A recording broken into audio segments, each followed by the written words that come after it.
Welcome to the Carr and Seguin Show, hosted by Devon Carr and Paul Seguin, where two Michiganders dive into real estate, outdoors, community building, and everything in between. Everything in between. Mm-hmm. That's right. The one-stop shop. Oh, yeah. For everything in between. Everything in between. All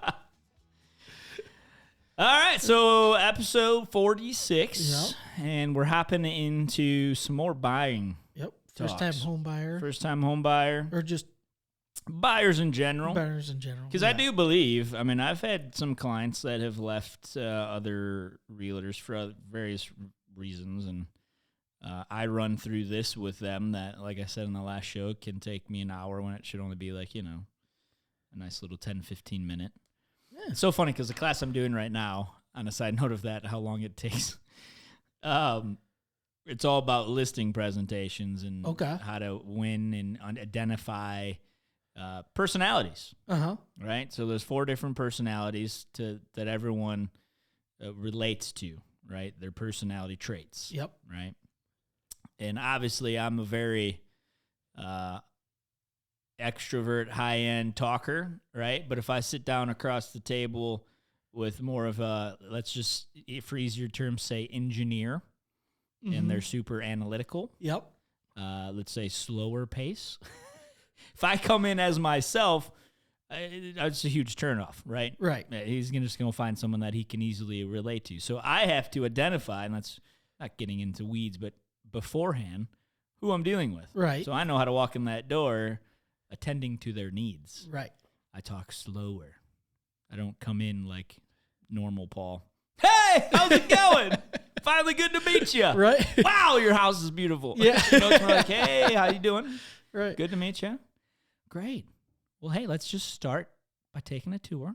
Right. And we'll get in, and you just one step at a time. Pay attention to the details. Yeah, you slow things down. So anyways, the teaching of the presentations, though, is 15 minutes. Like, you get in, get the facts, and kind of go. Obviously, there's room to talk and stuff, right?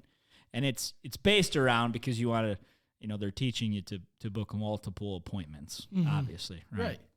So you got to kind of stay on a little, just like we were talking about budgets. Right. With money, you got to stay on a budget with your time. Right. Yeah. You can only allow so much time before you show up super late for your next one, which is not very uncommon for me.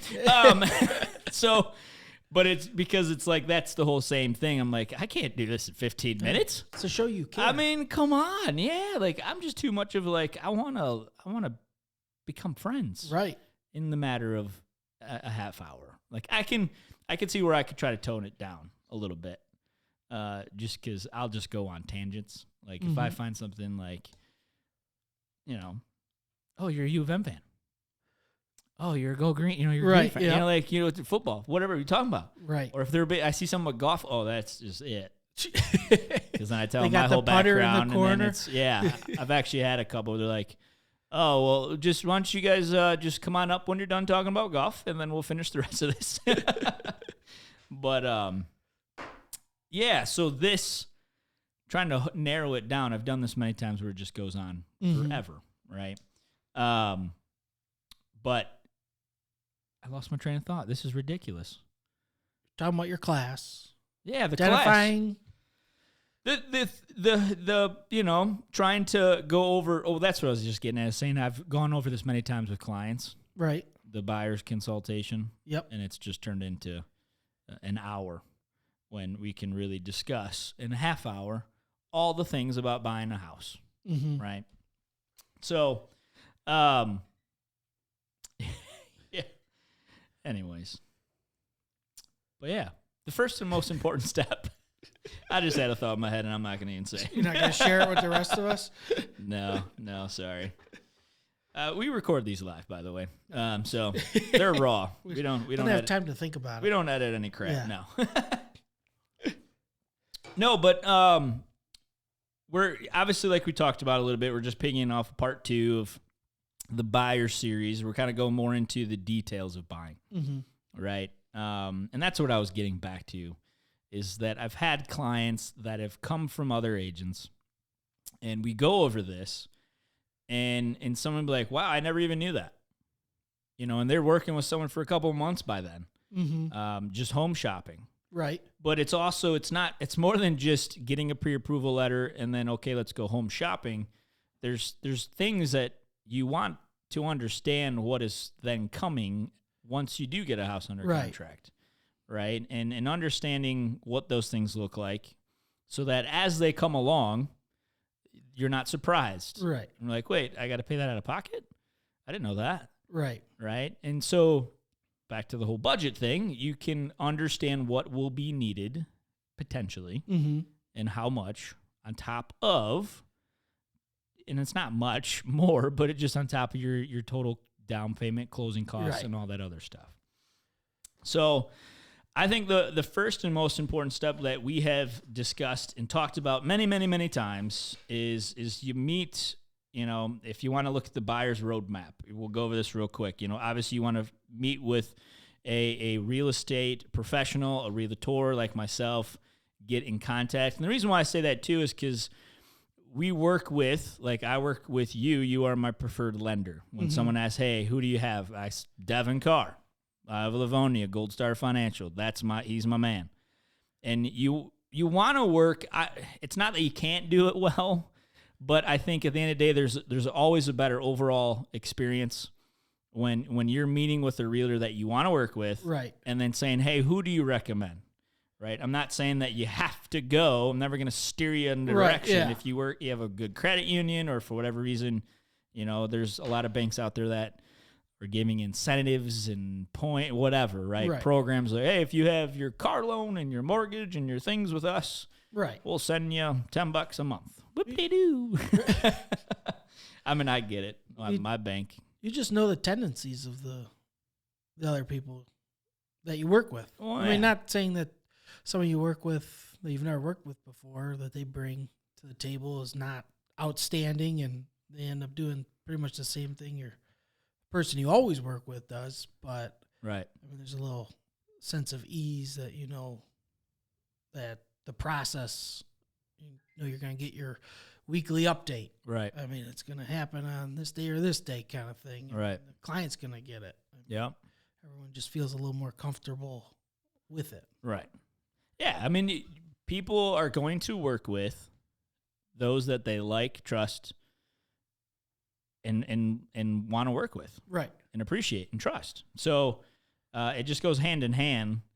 But it goes for me too. Like, I mean, I wouldn't be sending my clients to you if you were some jackwagon. Right. And I'd probably be retired. Yeah. On the river with Jack Ford. Yeah. Don't tempt me. No, I mean, I don't take it very lightly when it comes to who I refer. I mean, that's who I refer is an extension of me.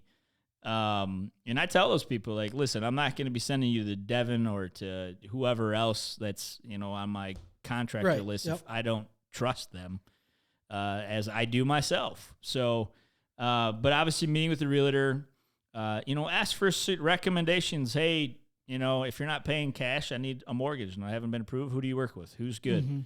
Mm-hmm. You can always, if you wanted to even say a comment about this, and you can correct me on this if I'm wrong, but when you do your first poll on a credit application for a mortgage, yep, you have 14 days to do as many as you want. Yep. And it really only shows as one inquiry on your credit. Yeah, I mean, your score won't go down. Correct. Yeah, it's not going to get hurt like if you're out shopping for a car loan.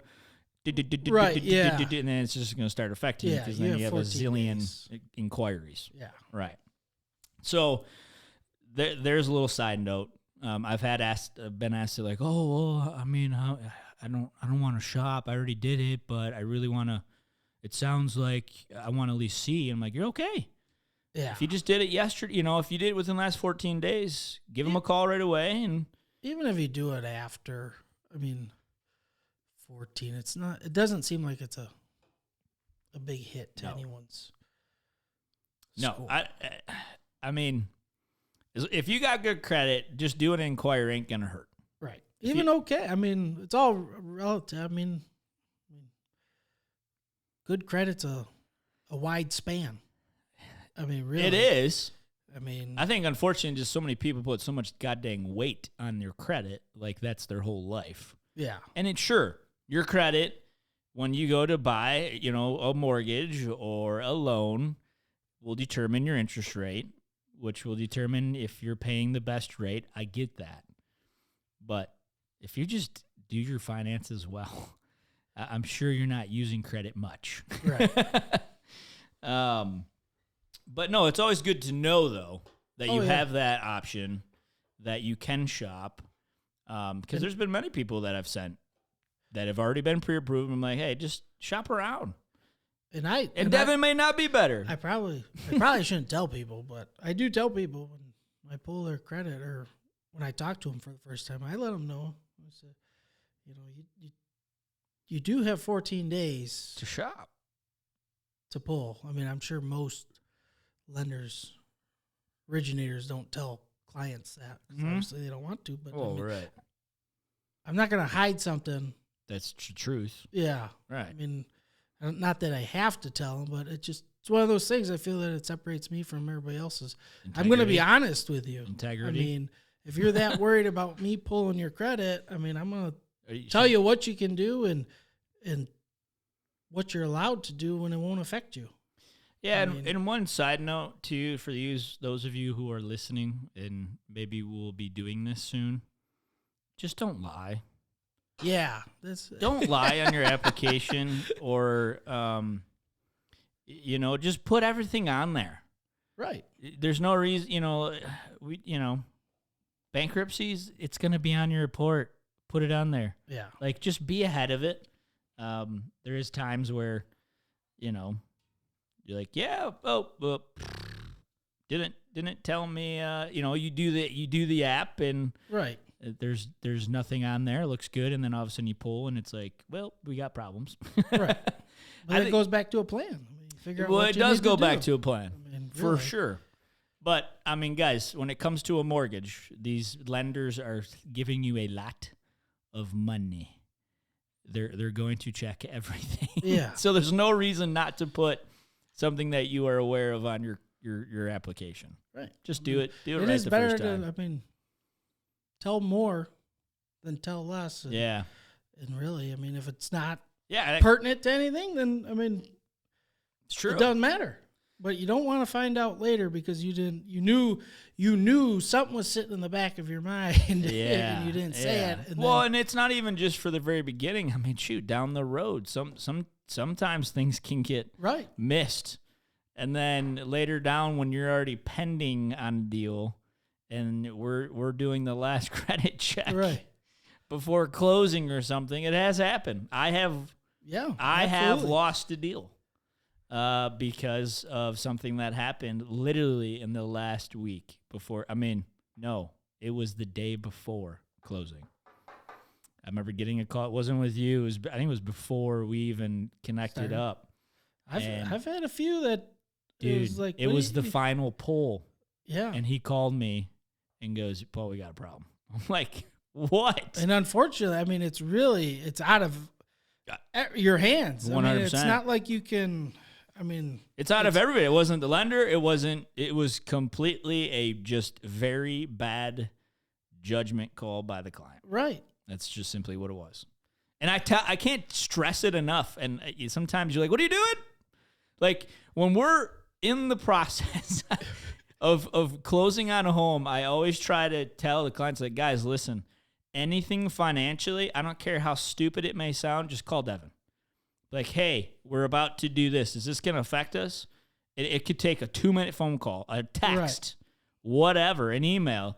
Just run it through your mortgage originator and say, hey, anything that deals with money, right, or credit. You could be sitting. I mean, you might be approved for something, but you could be sitting on that edge. I mean, at that very edge, and it pushes you back 20. Like, well, you're not qualified anymore. Yeah, I mean it. And it's not to be fearful. It's just to stay on top of it. It's a big process. I mean, let's think about it. You work so hard to get to the point you're at. 30 days. It's all it is. Just 30 days, you got to chill out. Just hang out, sit at home. That's right. Don't do anything. Honestly. No. But, I mean, you just got to be mindful of it. I mean, because they do, like you said, I mean, there is a soft pull at the end. And if things change. You got a problem. Yeah. And sometimes it costs deals. I've had one. Thank God it hasn't been really nothing more than that. But, again, it was just a bad decision that they made, and it cost everything. I mean, I think it ended up turning into like 6 months later, we were finally able to get back onto it, and we end up getting him a house. But yeah, I mean, he knows now. He's like, yeah, I know. I mean, I remember like, dude, I told you. And he's like, yeah, I know. I didn't realize I was going to do this. I'm like, I told you. Listen, don't do it. I always just refer it, whether you appreciate it or not, but I'm like, just call Devon. Like, just run it through him real quick. Make sure it's not going to affect you. And most of the time, I know a few clients have called and like, no, that's fine. Go ahead and do it. It's fine. Yeah, you're good. But it's just that extra step of just making sure, because it is, like you said, it's just 30 days. Right. But it's also, for rightful reasons, you got to just watch it.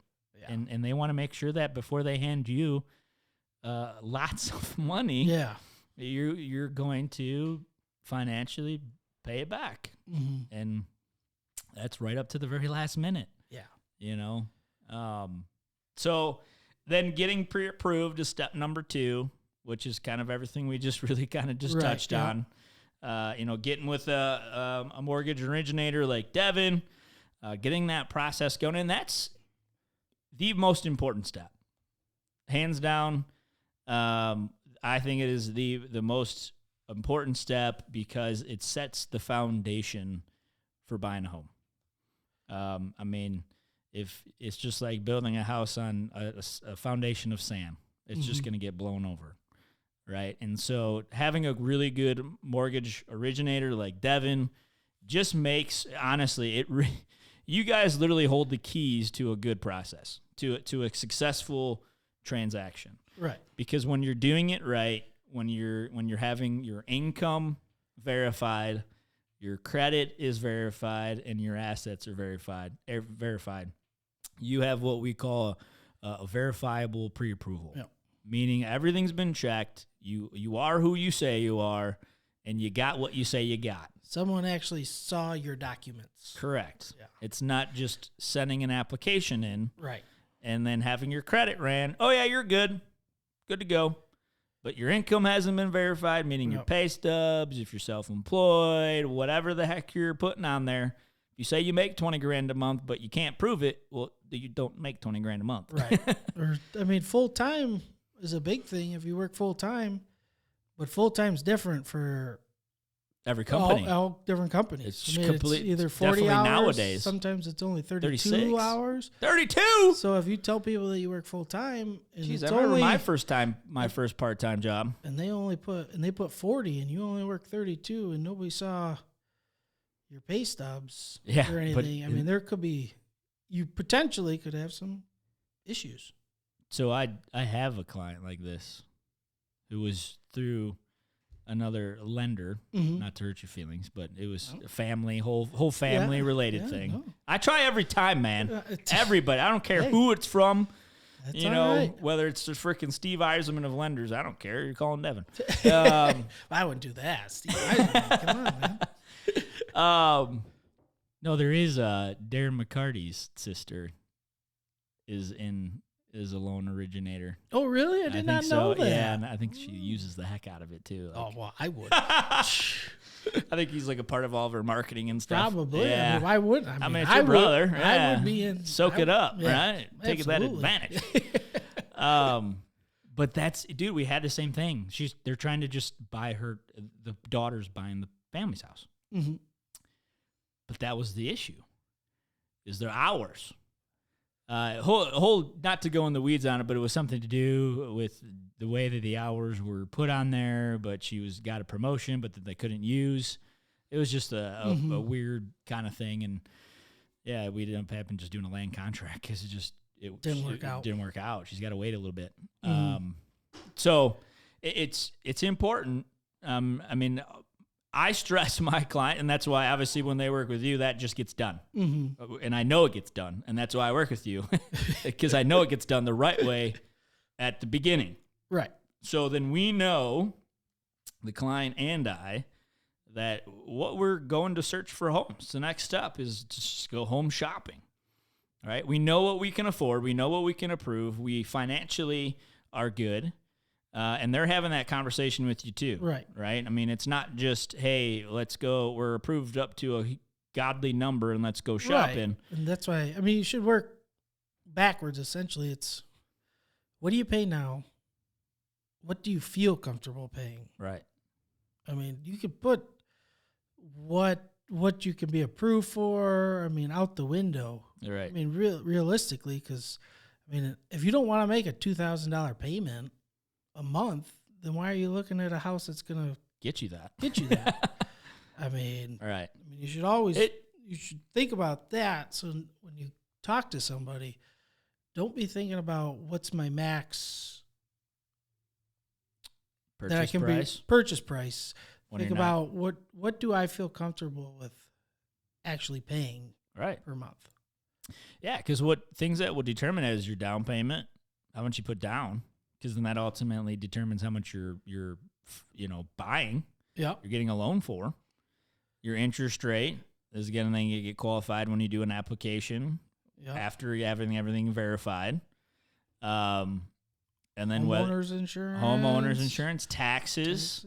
Whether the house is homesteaded or not homesteaded. If you guys don't know what that is, homesteaded is when you buy a house and that is your primary residence. The state of Michigan only allows you to have one primary residence. Which makes sense. 100%. 100%. There are other states that give you benefits for having like a vacation home. Yep. Right? But Michigan doesn't. They like their taxes. Yeah. Even though it's not bad here in Michigan, really, compared to a lot of other states in the country. It's ugly. Okay. Yeah. But homesteaded, you're allowed one in the state of Michigan. So when you have a homestead on your home, your taxes get the lower rate. Yep. So your taxes are at low as possible. So if it's non-homesteaded, meaning that it maybe is a vacation home, a second home, a rental property, investment property, those would qualify for a non-homestead because you don't live there full time. Right. And those taxes are a lot higher. So there are some instances, not to get in the weeds, but where you might be looking at buying a house that is currently not homesteaded. So then your first year of buying is a little higher. Yep. But then once you declare homestead, then it goes down. Right. So those are big variables, obviously escrowing your taxes, and your homeowner's insurance. So what that is if you can elect to have the taxes and the homeowner's insurance incorporated into your mortgage payment. Yep. So then that money is being held in an escrow account and then gets paid by the lender. When those bills come due. When those bills come due, it gets paid out, but you're paying those just through a one payment, which is your mortgage payment. Yep. So, I mean, I would imagine a majority of people do that. Majority of people do. Not everybody does. No. I mean, for budgeting, you know what you're going to pay each month. Mm-hmm. I mean, you can. It's a lot easier than waiting for 3 bills to come. Right. And then you got to write those checks. Right. And, taxes are only going up these days. Yep. And sometimes they're like, oh, wow, so where am I pulling this $4,000 from? Right. I escrow my taxes and homeowners. It's just because it's easy. Just like you said, to just budget. Yep. It makes it easy. I know my taxes are being paid. I know my homeowner's insurance is getting paid. You obviously do want to kind of keep an eye on it if taxes were ever to go up, because your escrow account is only accounted for that year. Right. They normally send you something saying, here's a shortage, and you can either pay it. Right. You can pay this much to keep your payment the same, or you can take it a little bump over 12 months, but then it stays there, doesn't it? Yeah. Yeah, right, because it's the new taxes. Yeah. So there you go. Yeah, you could either, the mortgage company will send you a statement saying, hey, there was a shortage in the escrow, which means there just wasn't enough for your new tax bill. Yep. And your homeowner's bill, because sometimes those go up too a little bit. Yeah, if you changed or whatever. Or you had some major claim that was your fault. Yep. But yeah, so then that happens too. So, but you're qualified, and then we go for the home search. Yep. Right. So the next point going forward, because we know we're looking at the right homes, we're knowing that they look right where you want to be looking. Right. You're okay. Hey, I don't want anything more than $1,400 a month, including my taxes and homeowner insurance. Like, okay, great. So then we should probably not be looking at anything really more than $300,000, technically, whatever, ballpark. So then we know we're going to strategically, comes back to me now, the realtor. Yep. And we're going to start a home search for the needs and wants you have, max 300. And let's go. We go out, start looking at homes. We send them to you. You say, I like this, this, and that. We'll set up some showings. Go take a look at them. And then obviously if there's ones that you love, we get together and we go over writing an offer.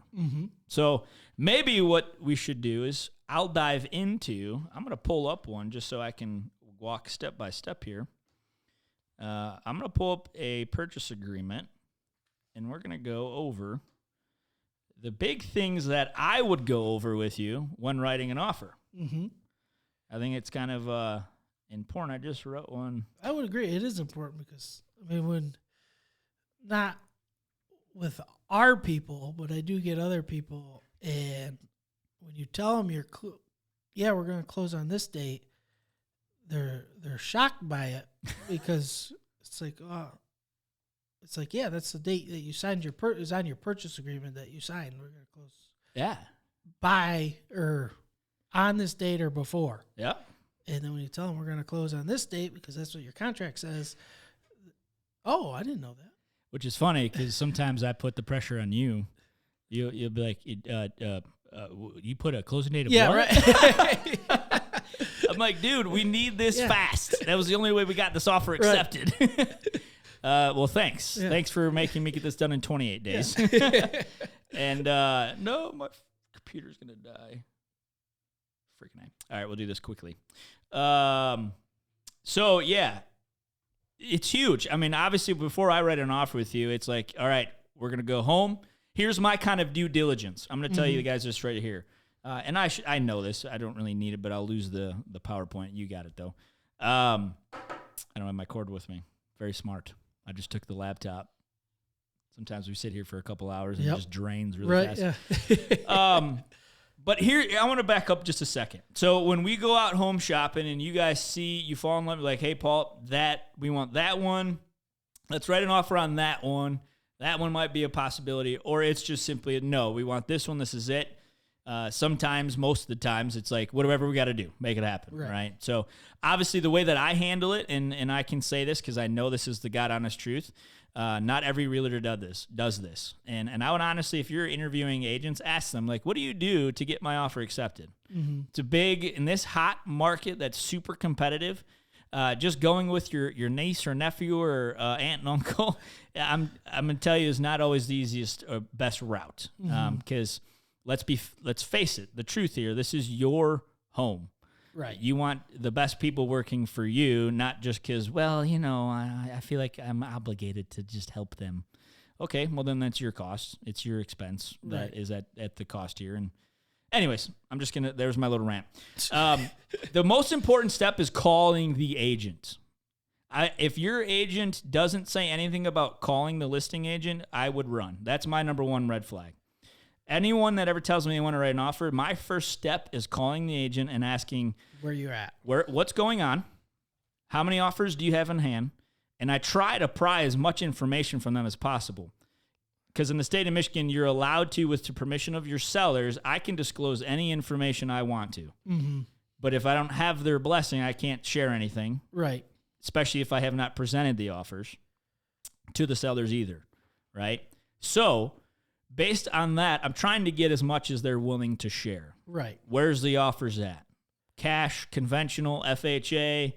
What are they doing with it? I mean, I'm getting down to the nit and gritty because if I'm really having to write a really solid offer, I want to know. Right. You want to know if it's even in the ballpark. 100%. I mean, you don't want especially in this market where you got home selling 20, 30, 40, 50 plus over asking. And I know my seller, if we're looking at a 275 and we're at 300 max and you already got a 310, 320, well, I'm just going to be like, hey, We'll still write an offer. We'll write as strong as we can because I always want to put our best foot forward. Yep. I don't ever want to have a client come back to me and say, well, how come we didn't get that?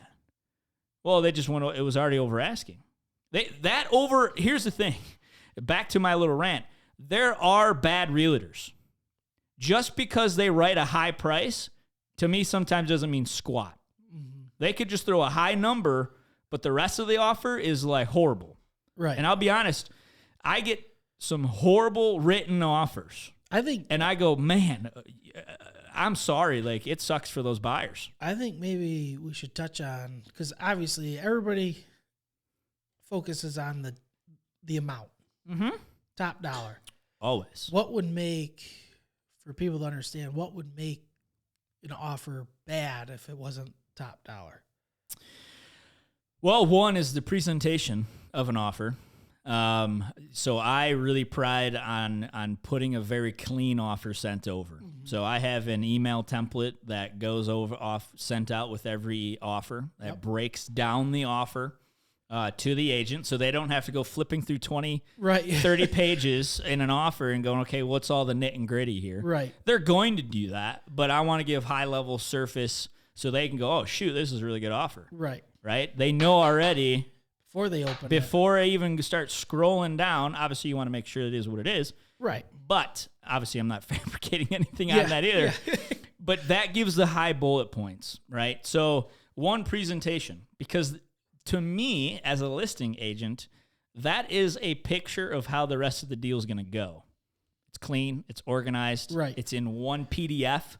I can't stand it. And there's some really good realtors out there that have done it too. And I'm like, wow, even they're sending me like this? Like, I'm kind of surprised. I figured you'd be like really, really good and neat and organized. I mean, you are probably one of the best, the higher in the name. Mm-hmm. But no, I do everything in one PDF. It's not very simple. It's called whatever the freaking Adobe. You can combine documents pretty simply. Our new system that we use, Remy, does it for you automatically now. There you go. Yeah. But presentation, if it's sloppy, to me, that's like me. Obviously, I'm not the one that's choosing the offer. Right. But you better believe that I'm also saying, hey, this was pretty sloppy written. Right. So that goes into even how the purchase agreement was written up. Mm-hmm. Right. Was there missing signatures?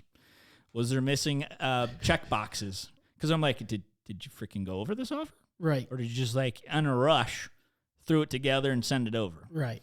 But going deeper in it, some of the things like very apparent in these last 2 years is appraisals, right? So obviously with homes being 20, 30, 40 plus over asking, the biggest thing that always comes into play is, well, is this house going to appraise? Right. Right. And that's a whole nother, discussion, bag of worms to talk about. Inspections, which I am not a big fan of recommending at all, but you are seeing a lot now. People just waiving inspections. Yeah, I'm not a fan of that. Or doing a pass-fail waiver, where it's just, we're still going to inspect, but we're telling you we will not come back to you for anything.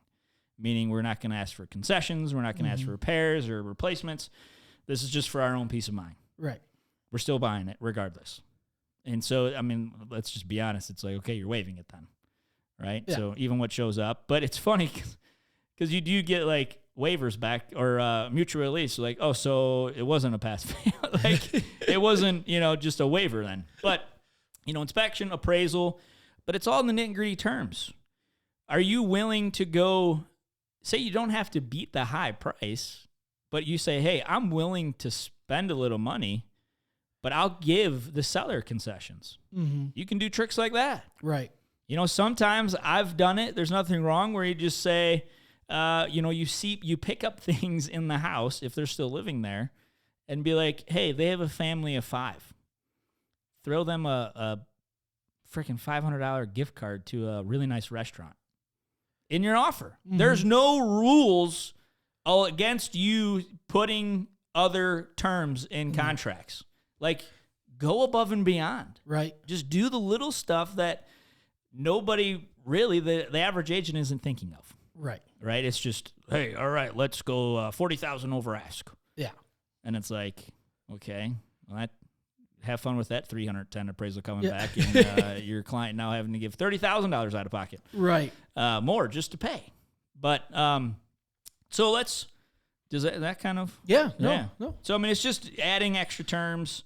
I mean, as we go through here, I can even touch base on some of the extra things. But a purchase agreement should have the legal description of the property on there. So you're going to see the address. You want to make sure you are signing the correct right address. Yeah, right. Wouldn't that be a shock? Yeah. Your offer is accepted. On another house. Yeah.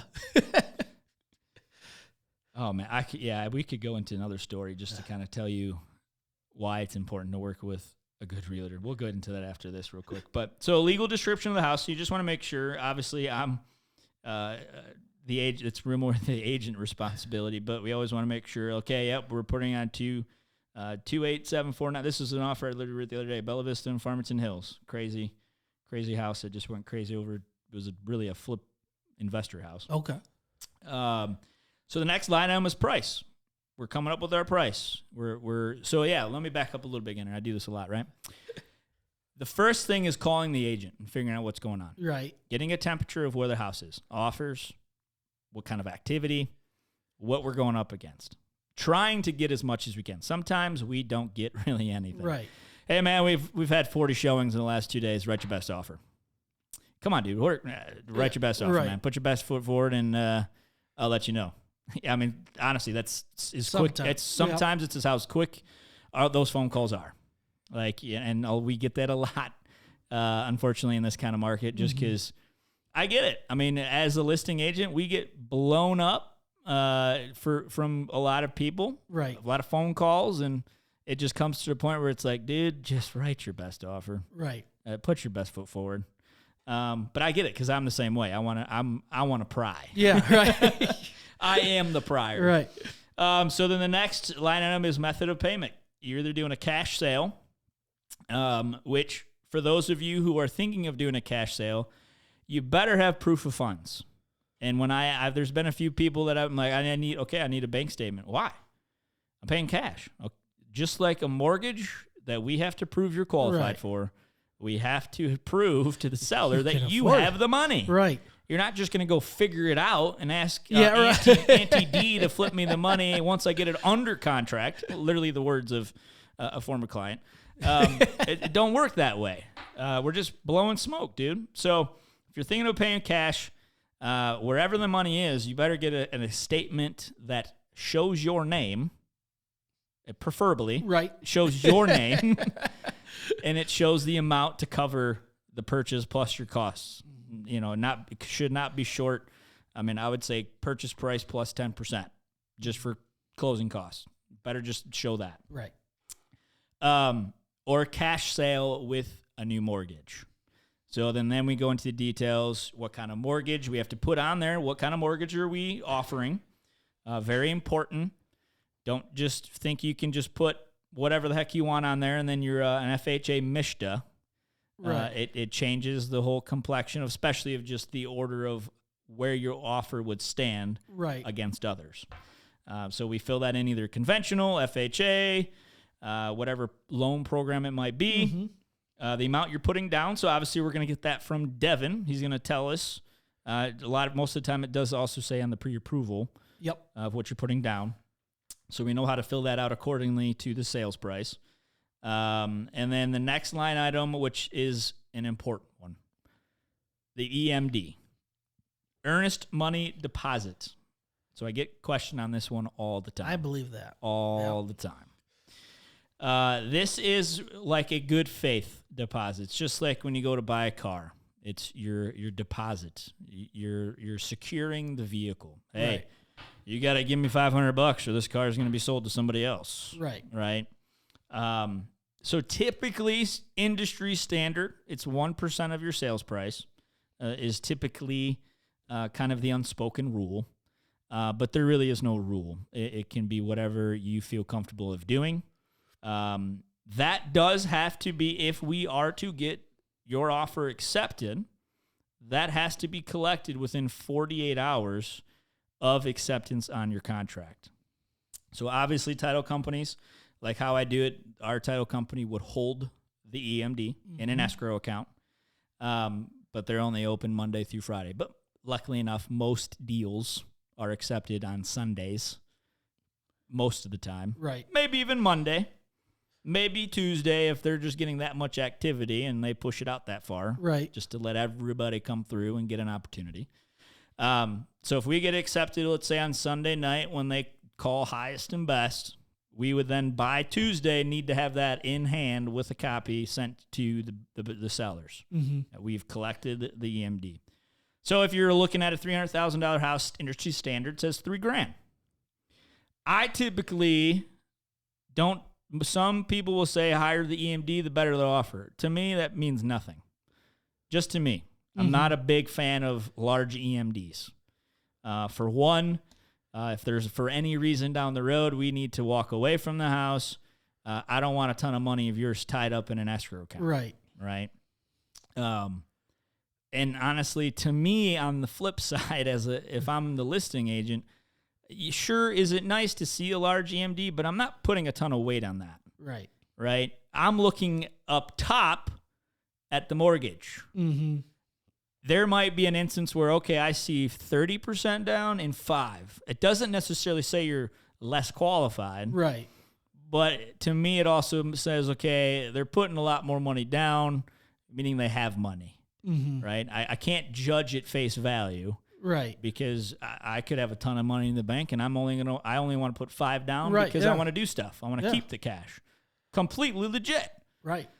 But to me, putting more money down has more weight than just saying, oh, here's a $15,000 EMD. I'm serious. Right. But then I look, you're only putting 5% down anyways. Like, well, there's just your down payment. Yeah. That's just your down payment. You know? So that's kind of where I look at that. But that's an EMD. So that is out of pocket. So that was one of the things that one of the clients that I picked up, they're like, oh, I didn't know we had to do that right away. You know, like I thought it was just down payment at closing. Like, no, an EMD is within 48 hours of getting accepted. So then it acknowledges where the EMD is going. With me, EXP, we don't have a holding brokerage here, so I use Core Title. Yep. Shout out to Pam Ewald. She's amazing at Core Title in Northville. Hi, Pam. So they hold on to it in escrow account, and then number 6 is closing. So we go over. It's crazy to think that you've had some clients who don't even know this. Is we will go over. Okay, conventional. It's 30 days typically to close, right? So we just go out. If we're replacing an offer today, today's Wednesday, I'm simply just going 1, 2, 3, 4, and then adding 2 days because that's 30 days. We're going to put on there February 18th. So you typically any offers I'm writing right now, we're going to be closing in mid-February. Yep, mid-February right now.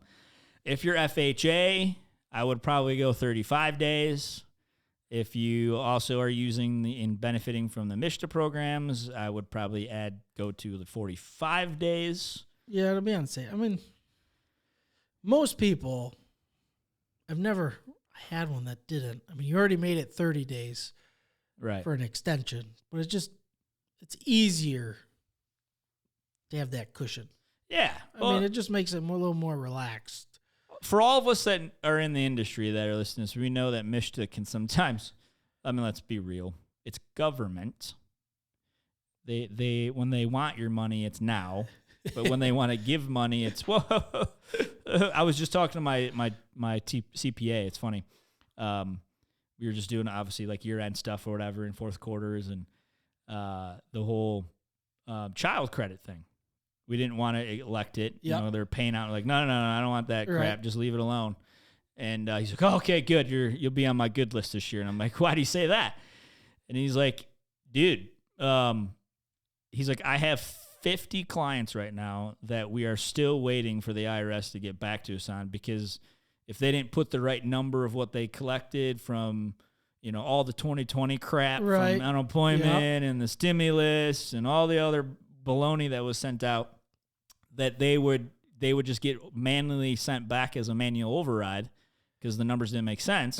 It's not an audit, but it's just like a manual override because the numbers didn't make sense. He goes, they all come back like the same. He's like, it's weird how they all literally within like 2-week frame will come back, right?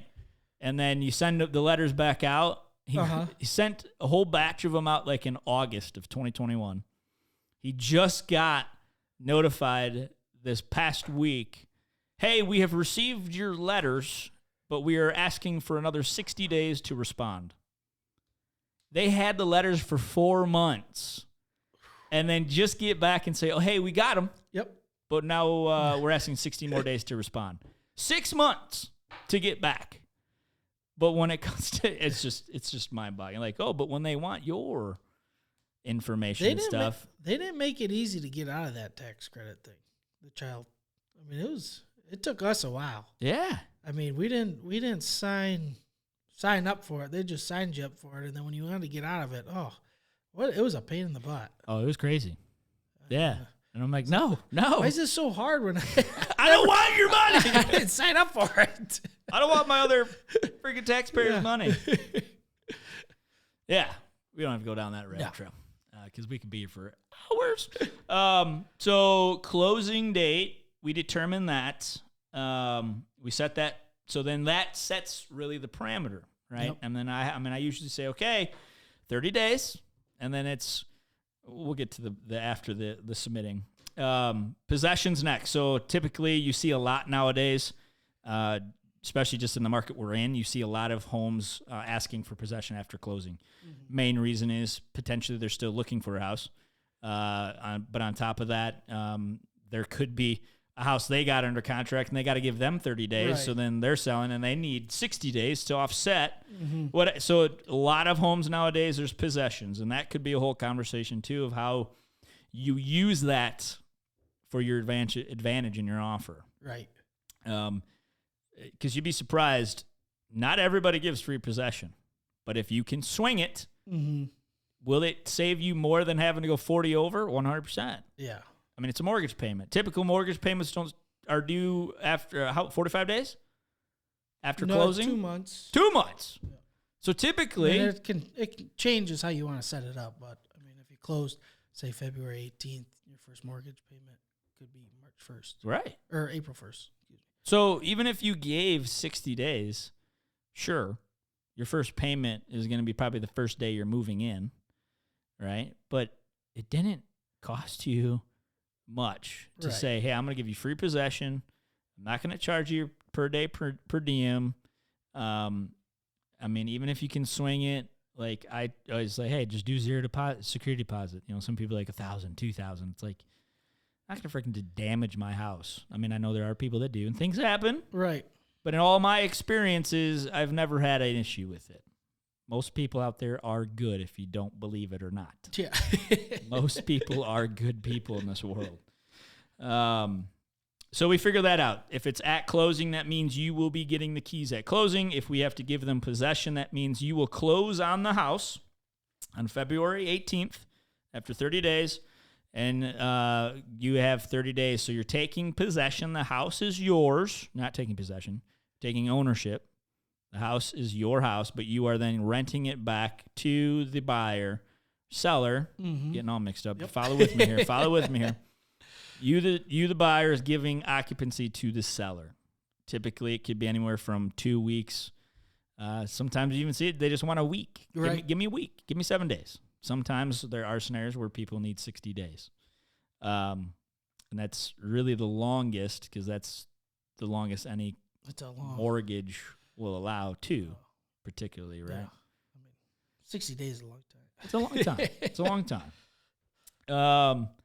So then we figure that out depending on what is being asked for the sellers. Then there's a lot of other jargon, honestly.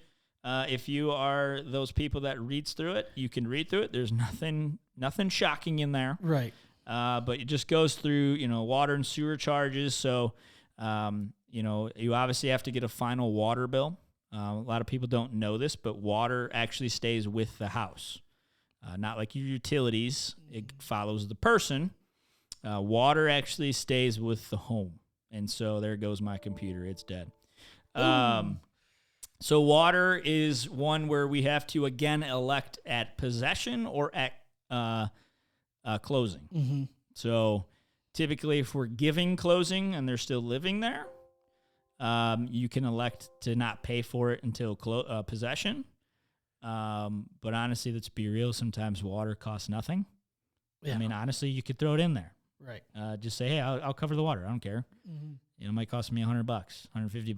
But again, it's all making your offer stand out. You're just making the little differences in the terms. That's Right. the biggest thing. It's the terms of your offer. It's not just always the price. Sure, the price can get you up there, but then offer the better terms in the contract that give more to the seller.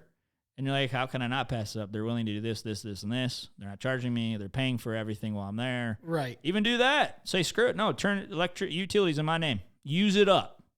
That's could be risky. Right. But at the end of the day, I always resort to if we know the highest is 15 higher than ours, I'm sure you're not going to get a $15,000 electrical bill in 1 month. Right. Right. So you're bound to save money. Yeah. But there's just options like that. And then I'm going to have to think this as I go through my head. The inspection's really the only thing left that is really the most important part of a purchase agreement. And so one thing that you can do and use the inspection part of a purchase agreement to your advantage is doing a quick inspection. I still see in a lot of offers, because I know how I write it, like 7-10 days inspection periods. Like, guys, that's a lot of time just sitting on your freaking butt. Like, there's 2 contingencies that have to be passed when you're buying a home with a mortgage: inspection and appraisal. Every purchase agreement is going to be written with those 2 contingencies, meaning that if the house fails inspection, you can walk away. It's the easiest, most quickest time that you can ever walk from a house. Right. Is in that inspection period. Right? If that inspection period, then the inspection report comes back and it's horrible, hey, we're walking away. We're signing a mutual release and we're moving on. Right? But it's that time frame too. I just don't like sitting on it, but it has become a very easy, quick way to make your offer stand out. Right. Doing a short inspection period. So I always typically write, if the buyer is okay with it and can make the time frame work with their schedule, 3 days from acceptance. So if we get an offer accepted on Sunday, we are scheduling and completing the inspection by Wednesday.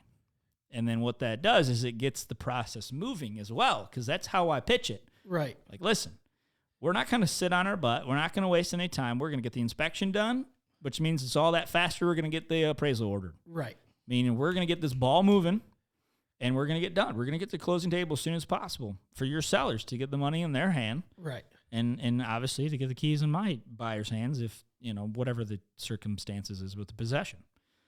So that is really the big main things that we're going to walk through in an offer, right? So kind of the fast forward, I know we're going long-winded on this, but these are the details that I love talking about, and most of the time people are like, wow, I guess I never knew that. Right. And these potentially are people that's bought homes, or they can't, maybe it's like my parents, for example. I know I stupidly just kind of am like, well, you guys bought homes. Like, yeah, but it's 35 years.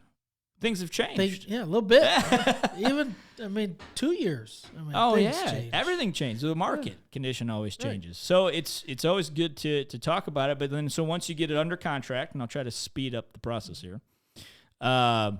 Once we get elected as the winner of our offer, the inspection period begins. The EMD begins. And then once we pass through those, inspection is also out of pocket. That was what I was getting at. Your inspection is also out of pocket. So you have your EMD, 48 hours to pay.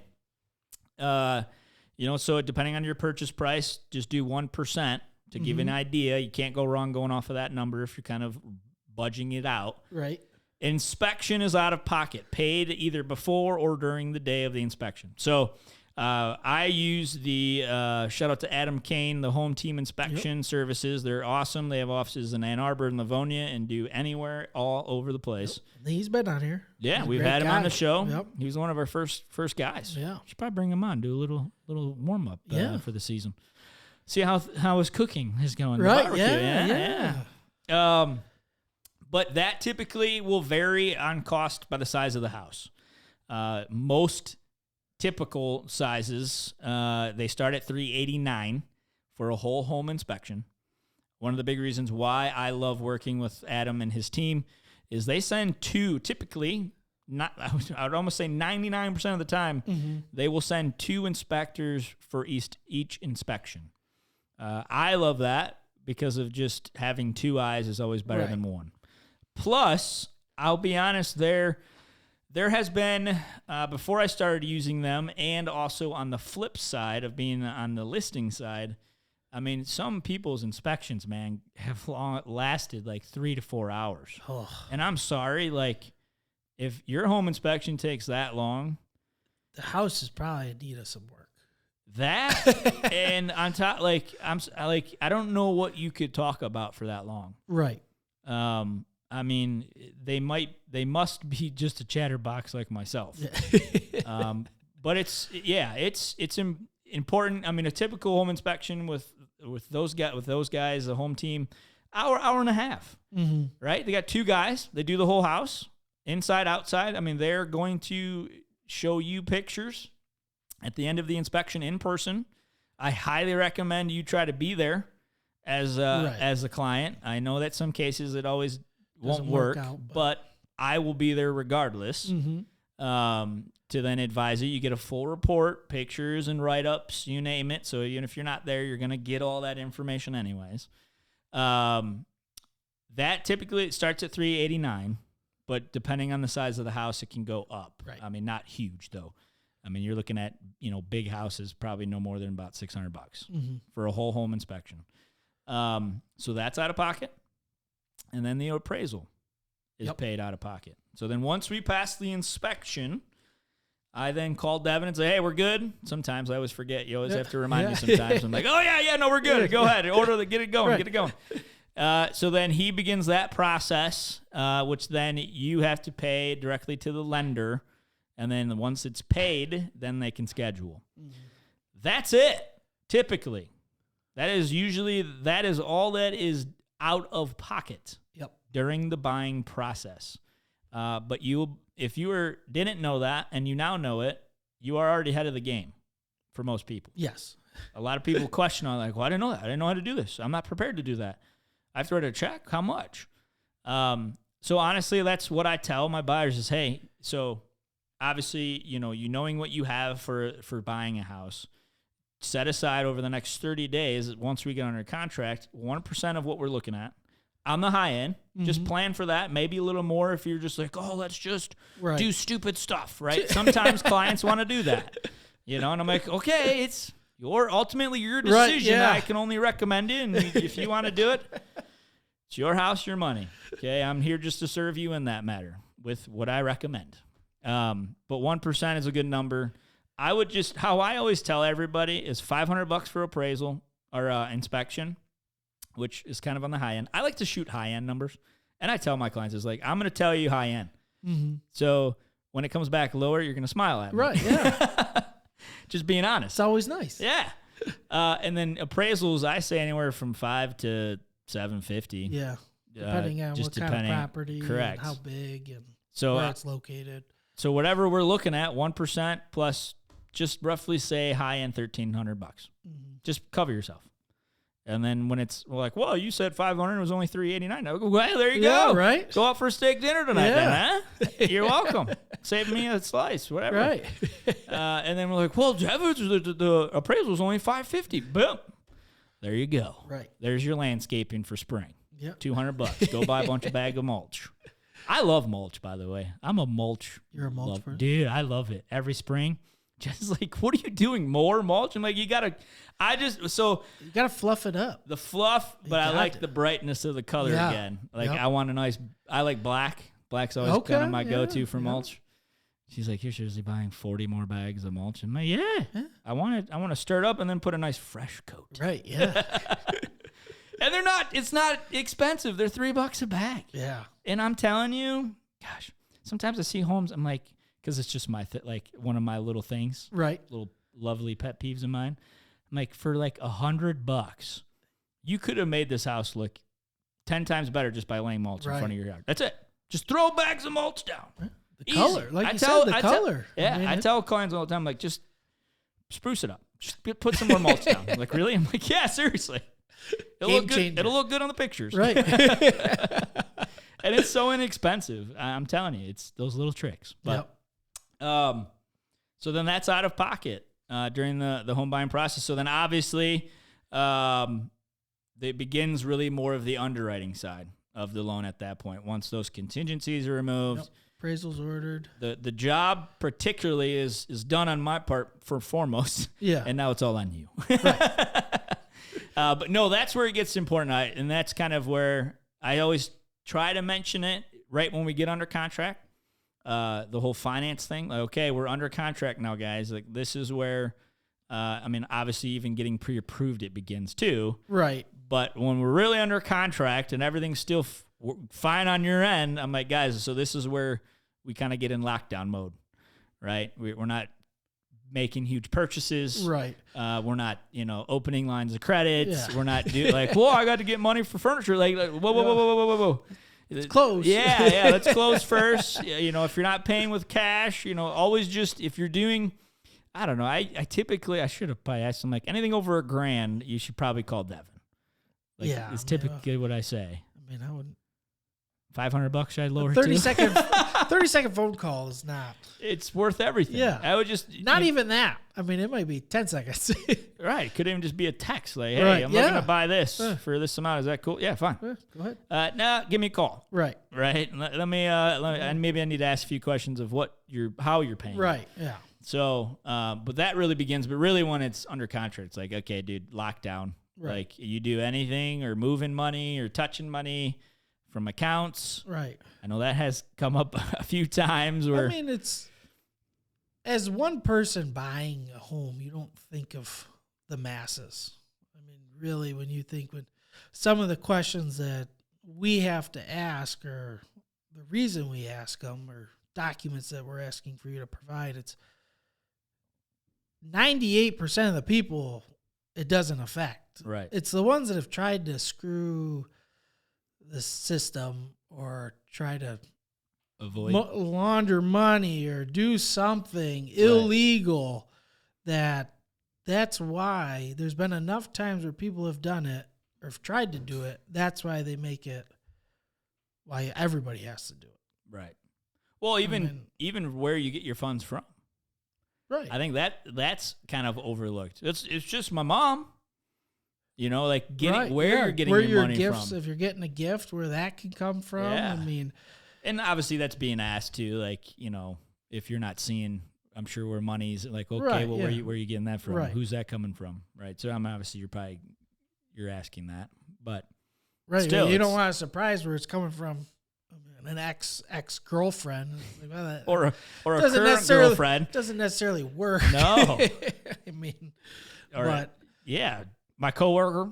But that my is boss. a thing. Some of the questions or documents that we do have to ask for,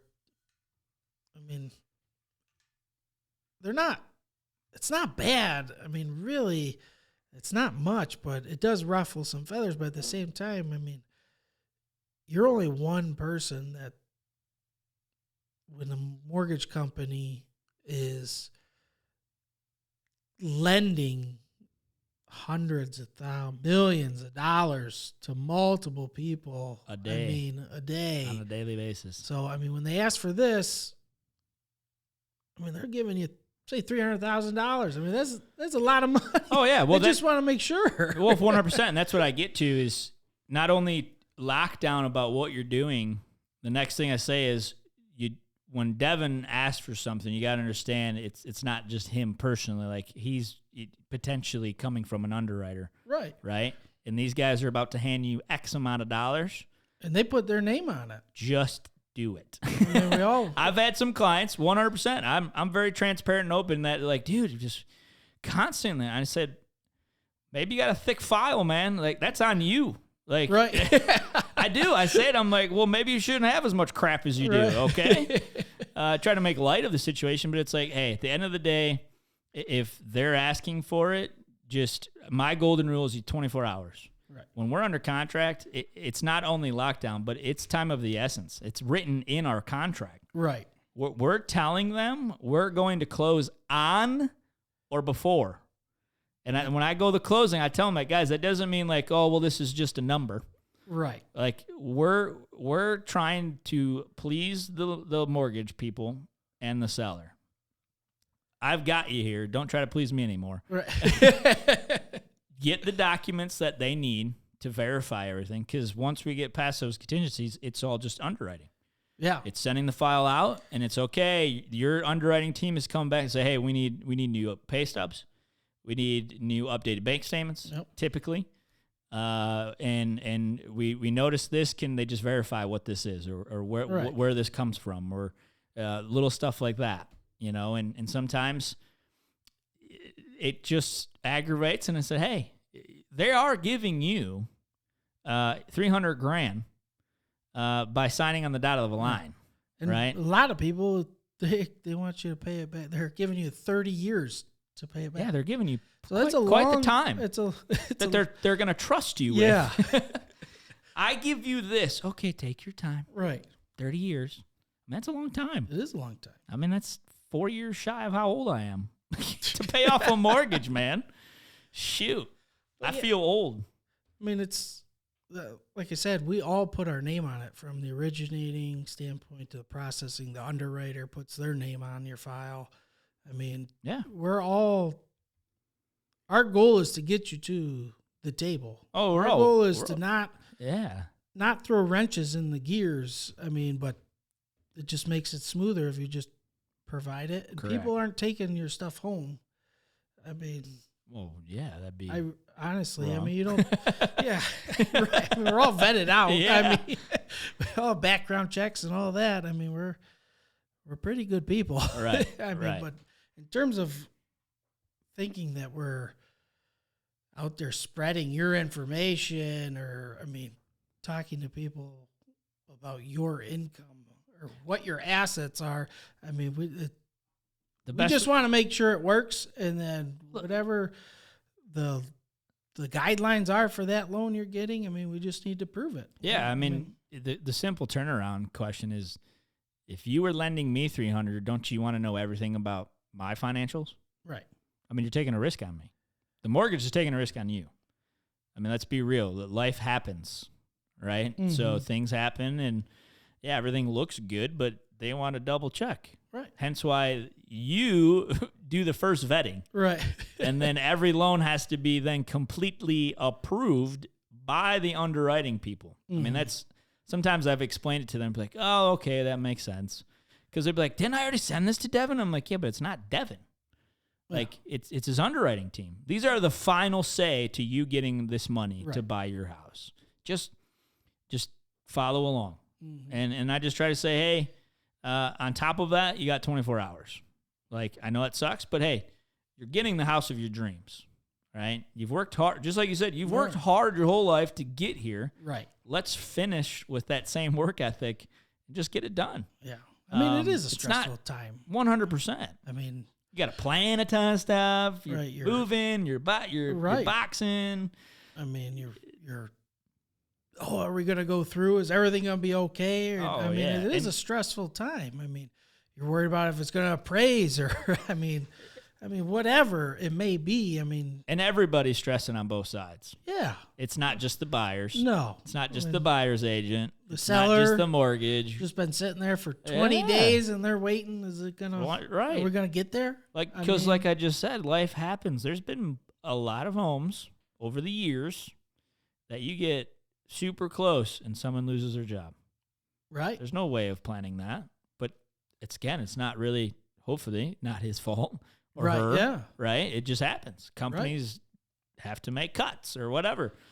And then there goes the deal. Right. So, I mean, it's it's not just all on you, but you do also hold the keys to just make it happen and to make it smooth. So, I just try to at least encourage and just say, hey, now's the time where Devon's going to come back with some questions and some new stuff. And the more you're just ahead of it, like, yep, I already got him.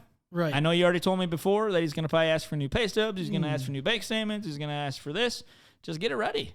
Right. So then when you do send that email of, hey, this is what I need, and you can send it. Right. You got it. And then maybe there's always usually one or two other, three other things that you got to dig for. But really at the beginning, you try to get as much documents as you can, because that way when you do get under contract, your first underwrite should be pretty clean. Is pretty clean, and there's just a few things here and there that, depending how long the time was too. Yeah.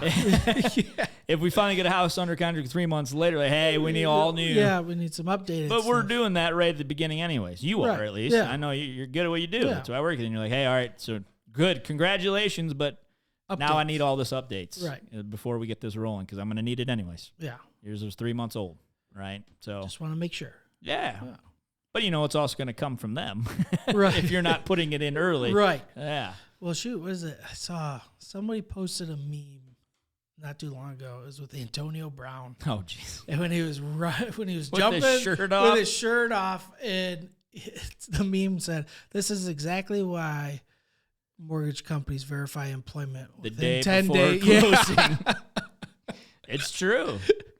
Yeah, I tell them it too. Like, all right, they do one more final soft pull right before closing to make sure all is still well. Yeah. That's why don't just think like, all right, we're closing tomorrow, we're good. Right. Like, no, just hold tight. It's okay. It's 48 hours, dude. You'll live. It's okay. Just let's get the keys in your hand, funded. Booyah, let's roll. So, but yeah, and then that's the process, really kind of in a nutshell, and I think working with, like I said at the very beginning, working with a really good mortgage lender is key to having a smooth process. It's definitely a two-way street. Because if you got a real estate agent that sits on their contract and sign, and then they send it to you 5 days later, and then they got a 10-day inspection, but yet they still want to close in 30 days. Dude, I got a better one for you. It makes life tough. It makes it a tough month. I got a better one for you. I'm going to keep names out just so that anyone listening doesn't know, but and I'm going to change states and everything on this one just to keep it legit. There's a realtor, friend of mine, out of state. They called me. Well, a mutual friend of ours called me and said, hey, you need to help one of my friends out, which I kind of mutually know as well. And I said, okay, fine. So he's like, they're in a mess. And I'm like, okay. So I get on the phone. I'm going to even say he, telling me the whole situation. And they're like, yeah, my realtor screwed up. I'm like, okay. Well, I'm not in Michigan. I can't really do much, but they're just kind of asking, like, what would you do in this situation? I'm like, well, tell me. So they were selling their house, and tons of activity, very popular area, very beautiful house. They were hoping to sell the house with all of the furniture. They just bought it. Circumstances happen. They need to sell it. And so their realtor, like, it's funny to just say sitting on offers and sitting on your hands and not being proactive about things. It's true. This realtor, they got an offer in, full ask, but no furniture. So they were trying to do a listing. I think they should have done it differently, in my opinion, too. But full ask, but no furniture. So then the sellers have to sell the furniture too. Cash offer. They got a couple of offers, and then they got another offer. So here's how it all played out. The first offer comes in, they sign it, but she sits on it. Another offer comes in, they start negotiating, but then it didn't seem like it was going to work out. She sends the contract in the agent to their agent signed. But then this deal works out, and it's bigger and better. She then tells her, just sign this one. I'll make this one go away. I'm like, no, she did not. What? And he's like, yeah, no, she did. And so now I have 2 signed offers, and both buyers are thinking they own the house or got an offer accepted. What a mess. They're both cash. One is for the full buy everything, way better price. This one was just asking no furniture, that kind of situation. And she's literally like, I mean, her agent or their agent was like, I'll just make this one go away. And they're like, no, that's not how we're going to do this. We technically signed that one first. Right. Send it back. When all the dust settled and when they finally found out what happened, they're like, whoa, no. Like, why did we sign this? Yeah. Like, this one's taken. You're going to tell them we're closing with them in 3 weeks and theirs is gone. Like, we already accepted another offer. Wow, what a mess. So now they called me on Monday because I went to Man's Lumber to put in my door for the office. We talked in the with the wife. I talked in the parking lot, and she calls me and she goes, "So what is a pending suit?" I'm like, "Oh boy." So who's the one that's filing? Right. And it was the second one, because yeah. they're going with the first one per what they told. Right. And the other one's like, "Well, no. We have they put it in their purchase agreement, had a cloud title clause, and they're holding it up. They can't even close." What a mess. Yeah. So now they're trying to work with all the brokers, and I'm like, that's all on the brokers' hands now, guys. Like, that's a nightmare. They in the second, which the first one didn't have, but the second one did have, and because all brokerage contracts are different. Mm-hmm. They all have the same terms and analogy, but their variances are very a little different, and that's why. I mean, you always got to read every contract, right? Especially before we go to accept it. I'll kind of, when we narrow it down and what they want to go with, I'm like, all right, let me read over it real quick, and I'll get back to you just to make sure there's nothing funny business in there and it all. Just because everyone's wording is a little different, but right, yeah. The second one had a clause in their offer that would allow them to cloud the title if offer accepted. So that I think it's great. I'm like, dude, if I ever wrote my brokerage, I'm doing that. Right. Because if anyone tries to do any funny business on my buyer's contract, guess what? We're invoking this clause that clouds title. You can't even sell it, sucker. And that's what's happening. That's a mess. Yeah. And so that's why, like, I mean, obviously, maybe you hope to God that, like, it wasn't like induced on purpose, but like, what are you doing? Yeah, that's like, put your clients' freaking needs first. Like, great, and it's happened. You get like, wow, dang, an offer comes in late, right, or whatever, or someone doesn't realize you already called highest and best, and they send the next morning like, hey, great offer, but we already accepted. Yeah, like, don't just be like, oh, hey, sign this, and then I'll make this one go away. Yeah. What? You're going to tell the people that want the house, oh, they didn't mean to sign it. Yeah, it's all jacked up. All the days, the different days, it's all weird. It's like a mess. Yeah. And like I said, they're under circumstances they needed to sell quick, and it's like, yeah. They're like, what does this mean? I'm like, you're not closing? Yeah. Like, until they figure it out. You have a cloud on title. They can't close. Jeez. Until you get that cloud, technically the wording, that get that away. That's a lot of angry people right there. Yeah, and clearly they're pissed enough to go forward. So. Well, rightfully so. Yeah, they thought they were getting accepted. Everybody, except for it'll go away. And they were just asking me like, so what is it? Who's this fall on? I'm like, the broker. It's called E&O insurance. If it ever gets to that, but anyways, so I mean that stuff doesn't happen all the time. Not to try to paint a bad picture on realtors or the industry. It's just, choose wisely, ask questions. Mm-hmm. Like I love it. I'm a big talker, and I love when people really honestly ask me those tough questions, because that means you're doing what you should be doing. Yeah, you're vetting. Enough. You're vetting. Yeah. I mean, selling your home. Hello. It's the biggest asset you're probably carrying. Right. 99% of you all, that is your largest asset. Yeah. And you're buying the largest asset. Yeah. It's important who you work with. And, I'm not a fit for everybody either, and I get that. But at the end of the day, like, I can guarantee you, if you want to work with us, you're going to get someone. I mean, Amanda Gomez, even if I shouldn't have said her name. She thought it was so cool that we both reached out the same day, and she's like, well, you guys, I'm like, again, we work for you. Like, at whatever pace you want to go at, right. whatever we need to do, the plan we always talk about, it's like we're here to work for you. Right. We're not just here to collect a paycheck. It's not a paycheck. And unfortunately, that's what some I have a family to provide for, but that's none of your business. I'm here to take care of you. Right, yeah. Right? I mean, sure, I provide for my family. But at the end of the day, I'm here to serve you first in your needs. Right. And then whatever that needs to be, we will do it. We'll figure it out.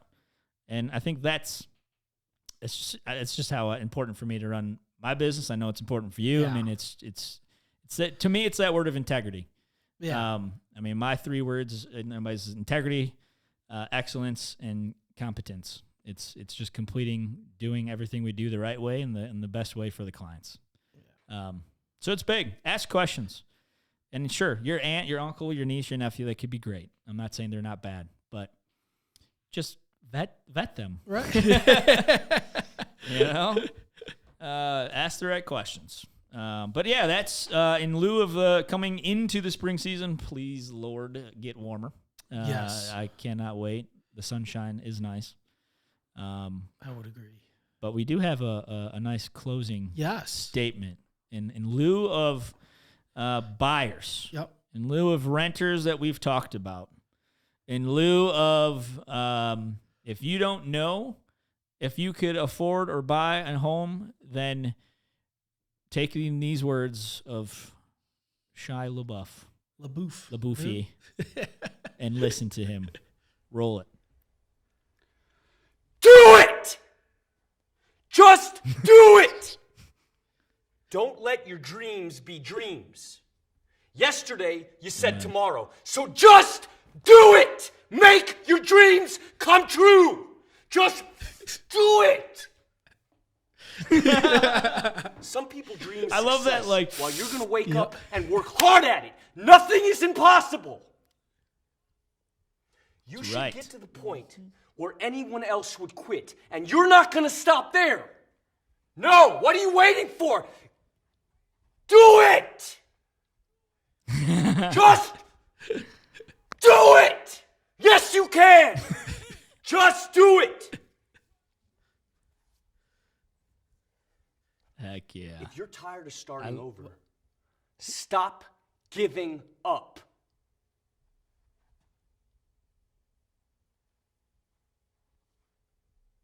Boom. I love it when he's like, do it. Yeah. He's kind of like, just give that pause. Right. Like, do it. It's true. Just do it. Try. Just see where you stand. That's right. And we're here. So love it. I love that. It's a good way to end right there. Thanks to Rob on that. Yes, sir. Cue in on that one. Yes, sir. Well, hey, that's good stuff. If you guys have any questions at all about everything we talked about in the buyer series, if you just want to chat, give us a call. We're here to talk. Love to chat. Again, there's no cost. There's no obligations. Right. We're here to help. I don't charge fees for buyers. I get that question a lot. How much do you charge? I'm like, I don't charge anything for a buyer. Seller pays my commission. Yeah. I don't make $1 until we close. Okay? So that's why I work hard to get it done for you, because I do have to provide. But at the end of the day, I don't make $1 until we get what you want and you're happy. So, we're here for you. Call us, email us. All of our information is obviously in the show notes. You can also look us up, obviously, on all the social media. There's Car and Seguin Show on Facebook. We probably should highlight this probably more in our shows. Probably should. We're not doing good on that. But check us out on YouTube and Facebook, the Car and Seguin Show. Subscribe, obviously, if you're on YouTube. We'd love to obviously grow our fan base on that as well. So just go check it out. Listen to more videos. And let's chat. Yeah, absolutely. Let's make it a good year in 2022 with some keys to a new house. Yeah. Let's do it. Woo! Juan Paul Siegelman with eXp Realty. I'm Devin Carr with Gold Star Mortgage. See you. See you.